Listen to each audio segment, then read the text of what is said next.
afraid to think, afraid to come with ideas. I was in Chicago in December for a conference, and I met a very, I think he's a thought leader, he's undervalued in the American Muslim. He told me he spoke once, and he upset everybody in a conference. He told the audience, let me tell you something interesting. Do you know that two of the most influential figures in world history came from Muslim fathers, Muslim families? Two of the most influential figures in this century were actually Muslims. Barack Obama and Steve Jobs. They both were born by Muslim fathers. The sad part is, both of them were abandoned by their fathers. And the provocative idea is, that may upset some people, is would Barack Obama and Steve Jobs would have been who they are now if they were raised by their fathers? If they were raised by their fathers who told them, don't say this, don't think like this, don't do this, this is haram and this is halal. In my opinion, probably they would have not been Barack Obama and Steve Jobs, and we would never had this in our hands now. If Abdel Fattah al-Jandali raised Steve Jobs and Hussein Obama raised Barack Obama, would have they been ended to be who they are now? These are two genius people. And I hope if we really can learn and know that we can have the next Muslim Barack Obama from both Muslim parents and the next Muslim Steve Jobs from both Muslim parents, and we're not afraid from the creativity and the thought provocation when our kids ask us to do. Because that's how the world advanced, and that's how we were 500 years ago. And 1,000 years ago. We were the leaders of thoughts in the world. And who said this? Carly Fiorina, who was the presidential candidate, 2 weeks after September 11, 2001. Carly Fiorina spoke on a conference about leadership. And this is what Carly Fiorina said. And I would ask Sonia to read. And please bear with us, because she reads better than me.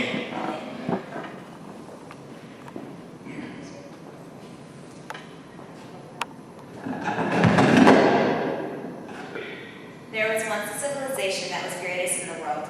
It was able to create a continental superstate that stretched from ocean to ocean and from northern climes to tropics and deserts. Within its domain lived hundreds of millions of people of different creeds and ethnic origins. One of its languages became the universal language of much of the world, the bridge between the peoples of hundreds of lands. Its armies were made up of people of many nationalities, and its military protection allowed a degree of peace and prosperity that had never been known.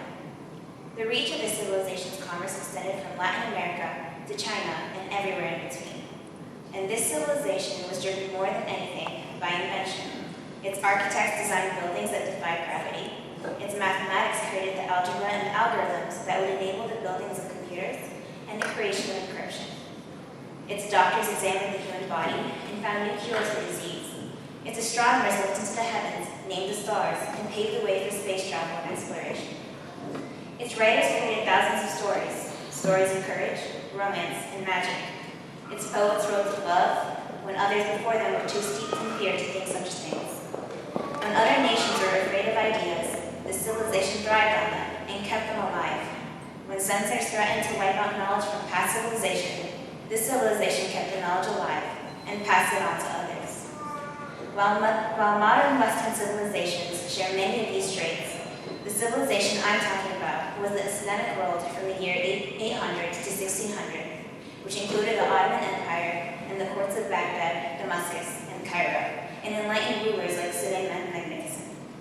Although we are often unaware of our indebtedness to this other civilization, its gifts are very much a part of our heritage. The technology industry would not exist without the contributions of Arab mathematicians.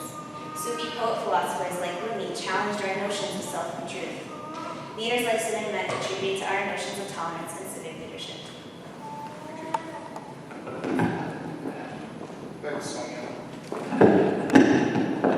So that's who we were 1,000 years ago till 15 years ago. Then something happened, and we became afraid of thinking. We became afraid that if we think too much, we're going to go astray. And Sheikh Muhammad al-Ghazali says, al-ghaba'u ma'asiyah. Stupidity is a sin.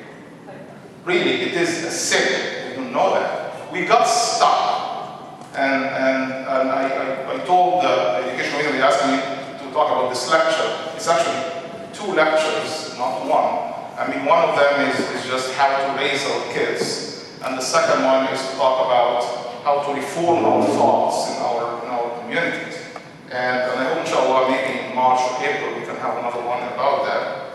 So, really, al-ghaba'u ma'asiyah or takhalluf ma'asiyah, and we're stuck with this kind of way of thinking that came from overseas. And unfortunately, we will come here to America with all this kind of freedom thoughts, and we're still stuck with the way of thinking, the past way of thinking. And really, if you want to leave this room with a different way of understanding that our kids think differently than us. And if you want your kids really to grow up in a healthy way, you have to understand that we might be wrong, and the way we were raised were wrong, and we should not raise our kids the same way we were raised. And the concepts of faith and Islam and the meanings of all these things and the meanings of morality is different. I mean, we grow up in hypocritical societies, unfortunately. And ask all the youth, I mean, we look at the youth, what do you think about the Arab society? And I heard that from the youth. The Arab societies are hypocritical. They talk a lot about idealism. They don't do anything. They talk a lot about morality, but the reality is very corrupt societies. There's a big gap between what they talk about and what they actually are. Actually, this gap in America is narrow. I want to talk about the true self and the false self. I think in some of the cultures, the gap is so big. So you're talking to a person who look on the surface ideal, and the reality is from inside they are very corrupt. As I say, in the morning they curse America and they dream of immigrating to the US in the evening. They want to bring their kids here. We have to be consistent. There's a lot of ambivalence in the other cultures. Really, the culture here in America, our kids, they come and tell you, I don't like how you treat me.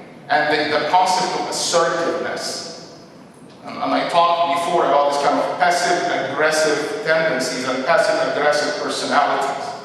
And I published on YouTube a video of somebody talking to one of the spokespersons for one of the ministries in an Arab country. And in the beginning, he attacked him suddenly.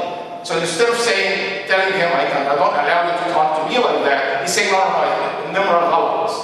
who you're talking to. And then he insisted, this video is on YouTube. If you want to study psychology of passive aggression, you watch this video. So he kept telling, it's wrong, it's a wrong number. And then at the end, he started to insult him. So in those cultures, there's either you alternate between either being very passive on one end, will you do anything? So if I tell something that upsets you, you don't say anything, you don't say anything, you don't anything, and then you end up suddenly explode in my face. Why you don't talk to me at the beginning and tell me I do not allow you to treat me like that? That's assertiveness, that's an American value. And that's actually an Islamic value. I sat with the kids here, and I told them, we had a piece of paper, we wrote on it, and told them what is there in the American culture that contradicts with Islam. And they came up with 3 things. Sexual freedom, drugs and alcohol, and pork. Pepperoni. Actually, these are the 3 things that's in America here that make conflict with Islam. The sexual freedom is the drugs and alcohol, and these are the 2 things. Now, there are a lot of Americans, actually these things conflict with their values. I have neighbors who are very conservative. So there's no reason for us to be un-American. Why we as Muslims why we cannot be fully Muslims and fully Americans in this society more than any other American? What are we missing? We're not missing anything. Actually, our values tell that we can be more American than the Americans themselves. Because our Islamic values are exactly the same like the American values. And what are the American values? The American values are, number one, the critical thinking. We don't have khuza'amalat in this country. There are, but it's not in the mainstream. Right? There's free speech in this country. There's group work in this country. Right? There's assertiveness in the personalities in this country. Right? There's the personal achievement. There's the community work. There is the volunteerism in this country. We don't have these things in our cultures. We came from a culture that's very backward, and we learned. And America benefit. I changed a lot. I am proud to say I changed a lot by coming to this country. And I tell my kids, if I did everything wrong in your life, I did two things that you should be grateful for the rest of your life. I brought you here,